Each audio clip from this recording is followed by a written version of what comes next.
The chapel was wrapped in a hush so thick it felt like a physical weight pressing against everyone's lungs. Only the soft rustle of black coats and the quiet, shuddering sobs punctured the stillness. The scent of white lilies hovered in the air, a delicate fragrance that somehow clashed with the heavy sorrow. Pale beams of morning light filtered through the stained glass windows, casting faint colours across the polished pews. That somehow clashed. At the centre of the aisle, under this gentle glow, lay a dark oak casket. A neatly folded flag rested on top, red, white and blue symbolising duty, honour and sacrifice. But for those who loved Sergeant Elijah Calloway, none of it felt fair. He had survived ambushes, desert nights and fields laced with unseen dangers, only to end up here, cold and still, with no final goodbye. What was the point of survival if this was the end? Ahead, in the front pew, Margaret Calloway gripped her tissue so tightly, her knuckles turned white. Her brown hair was pinned into a braid that mimicked the tight coil of emotions inside her chest. Every breath she took seemed borrowed, as though she didn't deserve to inhale another moment of life, and yet couldn't force herself to exhale. But even Margaret's grief was shared by another presence in the room, Orion, the German shepherd. He stood at the chapel entrance, his leash firm in the officer's hand, but his chest rose and fell in frantic waves. His deep brown eyes scanned every face and corner, as if demanding, "Where is he?" Why isn't he moving? And then, as if he too could sense the injustice of death, something inside Orion shifted and the room collectively held its breath. What would happen next? In an instant, Orion broke free. His nails clicked against the polished wooden floor as he sprinted down the aisle, every muscle taut with urgency. A gasped chorus rippled through the chapel just before he leaped onto the casket. The folded flag fluttered. For one fleeting heartbeat, it seemed as though Elijah might open his eyes. Light open his eyes. Orion curled himself around the soldier's chest, nosing and sniffing as if waiting for a response that would never come. A low, mournful whimper spilled from his throat, heavy with confusion and sorrow. He pressed his head against the rigid shoulder and closed his eyes as if sharing in the stillness. Would anyone dare move? Not a soul in the chapel flinched. The soldiers stood as statues, their faces carved with pain behind stoic discipline. One by one, they swallowed hard, unwilling to shatter the fragile moment, yet unable to look away. Officer Matthews reached forward to pull Orion off the casket, his hand trembling, but the dog's silent growl held him back. "Let him be," Chaplain Reynolds said softly, his voice carrying the weight of understanding. "He's grieving just like us." Margaret squeezed her eyes shut, tears leaking out. "He thinks Elijah's coming back," she whispered. So Orion responded with a gentle nudge to the casket, just like he used to do when Elijah lay injured on the battlefield, urging him, "Get up, soldier!" Could this loyal dog still believe in miracles? Then, as though called by a sound only he could hear, Orion stiffened. His ears pricked forward, nostrils flared, and his breath grew shallow. He lifted his head and stared toward the altar, at a spot where no one else saw anything. But a faint chill rippled through the chapel.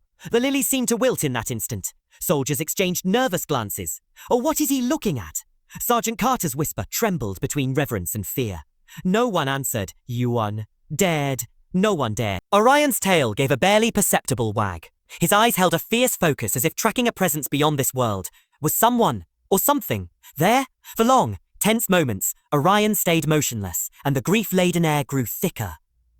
Then Chaplain Reynolds cleared his throat and murmured, "A dog see what we cannot." His words hung in the air, unsettling and profound, as if they acknowledged a secret none of the mourners dared voice. Gradually, Orion blinked, exhaled deeply, and his body softened. His tail uncurled enough to rest against his side. He turned his gaze back to Elijah's face, his expression lingering on the stillness of his partner's features. And finally, he lowered his head. Had he found his answer? The service began.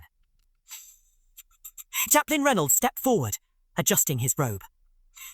"It's a day we gather to honour Sergeant Elijah Calloway," he intoned. "A man brave, loyal, and selfless." The honour guard emerged, stepping in precise formation, their boots echoing on the floor. They approached the casket and lifted the flag with silent precision. And one of the officers knelt before Margaret, offering her the folded banner.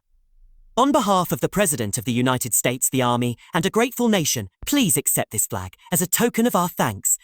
Margaret reached out, trembling, and clutched it to her chest.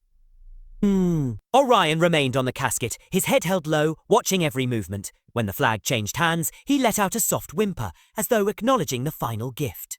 Could this ceremony ever feel complete? Outside, soldiers brought in the rifles. The first volley cracked through the air. 1, 2, 3. Each shot a heartbeat of farewell. The chapel windows rattled with each echo. Then the bugler lifted his trumpet and played taps. The mournful melody drifted through the room, every note sinking like heavy stones into each heart. Orion lowered himself until he lay flat beside the casket, pressing his body close to his fallen partner. His final sigh wasn't of sorrow but acceptance, a gentle release into the silence that followed. Had this been the farewell they all needed, the ceremony moved to the graveside. Their graveside. The casket was lowered with deliberate care, ropes slipping through gloved hands in reverent silence. Orion trotted forward, nose twitching as he sniffed the polished wood. Then, with a quiet dignity, he lifted one paw and placed it gently on the casket's edge. The sudden intimacy of that gesture froze everyone in place. Soldiers blinked back tears. Even Chaplain Reynolds paused mid-breath.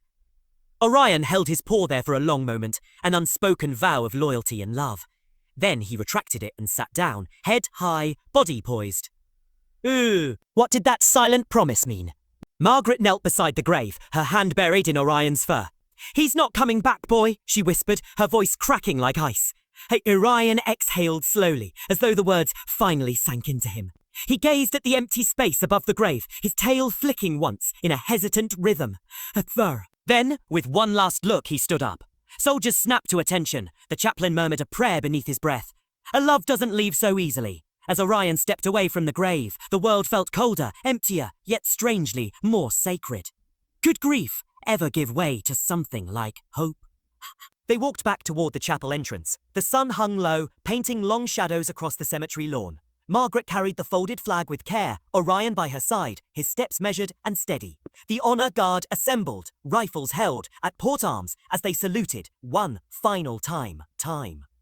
A breeze stirred, lifting a few fallen petals as though nature itself paused in mourning. Orion hesitated at the threshold, ears perked and gaze fixed on an empty patch of grass near the altar. Margaret paused, heart thudding. "Do you see it too?" She breathed. He gave one last gentle wag and then turned, stepping into the sunlight. Had he said goodbye or kept a promise? As they walked down the gently sloping path, the fresh mound of earth behind them seemed smaller, more distant.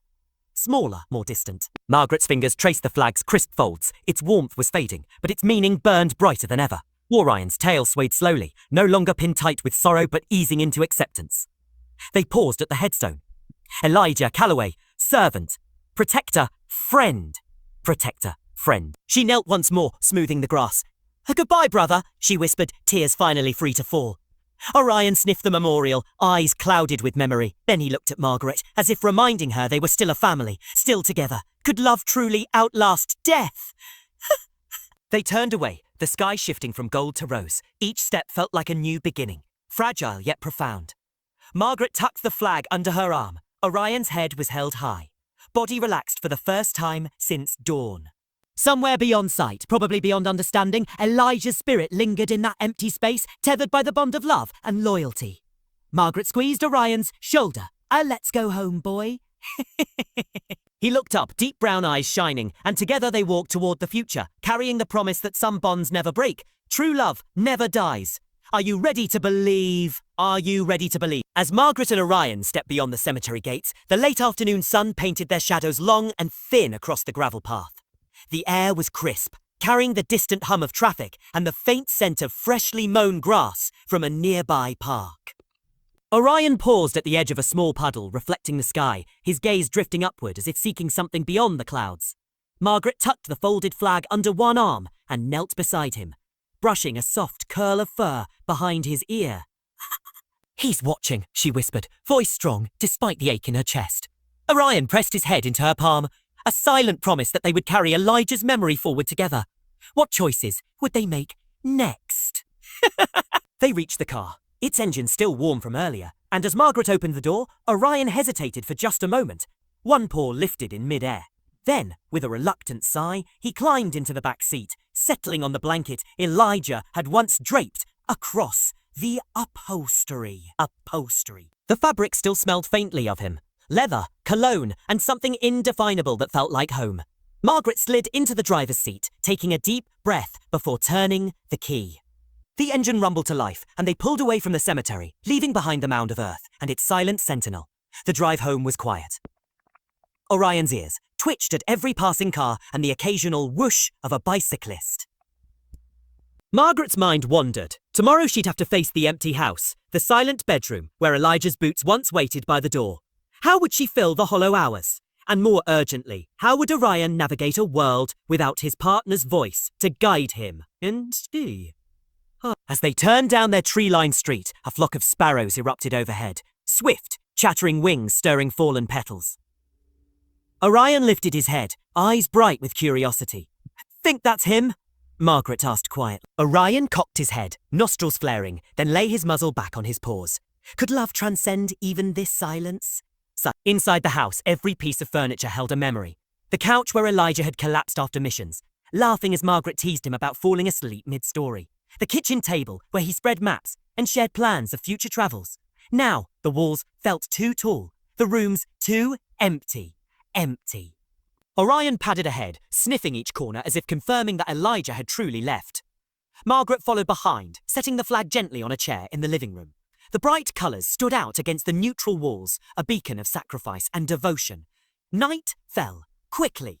Night fell quickly. The house creaked in the breeze, lights from passing cars flickering against the windows. Margaret lit a single lamp on the side table and sank onto the couch, pulling a throw blanket over her knees. Orion jumped up beside her, resting his head on her lap. She ran her fingers through his fur, feeling the steady thrum of his heartbeat. The hush was both comforting and raw, no sound of Elijah's footsteps on the staircase, no murmur of his voice in the hall. She closed her eyes and breathed in the dog's familiar scent, and for a moment, the world outside felt distant. What dreams would visit her tonight? Margaret drifted to sleep, right there on the couch, head leaning against Orion's side. She dreamed of Elijah calling her name, his voice warm and steady. She saw her brother in uniform, patting Orion on the head as the dog wagged his tail in greeting. The chapel's stained glass windows glowed behind them, casting shafts of colour across the trio. Then a gust of wind blew through the room, scattering petals of lilies and lifting the folded flag into Elena's arms. She awoke with a start, the dawn light filtering through the curtains. Orion was there, nose nudging her shoulder, his eyes soft and patient. Margaret blinked away the last wisps of sleep and reached for the flag on the chair. Had the dream been a message, or her own longing giving it form? Breakfast was a silent affair. A bowl of oatmeal for Margaret, a pat of peanut butter on a flatbread for Orion. For Orion. He ate methodically, eyes never leaving her face, as though waiting for instructions. She stirred her spoon, trying to find a way forward. Outside, birds chirped. The rising sun glinted off dew, wet grass. Margaret glanced at Orion, a small smile breaking through her grief. "Ready for our walk?" She asked. He rose, tail wagging ever so slightly, and padded to the front door. Together, they stepped into the morning, the world awakening around them. They walked through the neighbourhood park, past blooming azaleas and children's laughter echoing from a playground. Orion's stride grew steadier, his head held a little higher. Margaret inhaled the sweet scent of flowers, feeling something like hope unfurl in her chest. At the park bench where she and Elijah once sat watching sunset colours, she paused. Orion sat at her side, his gaze tracking the horizon. "We'll keep going," she said, voice gentle but firm. For him. Orion leaned into her touch, an anchor in the shifting tides of loss. Back at home, Margaret opened her laptop. She had messages from friends, offers of help, words of sympathy, pouring in like steady rain. She typed a brief update. "Today marks 1 week since my brother's funeral. Orion and I are finding our footing, step by step. Thank you for your love." She paused before hitting send, remembering how Elijah always advised her to be honest, to speak from the heart. She clicked a post. As dusk settled in again, Orion and Margaret sat by the window, watching the streetlights flicker on. Orion rested his head on Margaret's knee, eyes half closed. The house hummed with evening's quiet rhythm, refrigerator humming, distant traffic, the soft rustle of the curtains. Margaret closed her eyes and let her hand drift over Orion's flank. She thought of Elijah's laugh, the promise in his eyes, the unbroken bond they'd shared with his dog. Where's? A single tear traced her cheek, but it carried something gentle and determined. Could love truly outlast death? And as Orion inhaled deeply, whiskers twitching, Margaret felt the answer in her bones. Yes, some bonds never break. They simply wait for us to remember how to listen.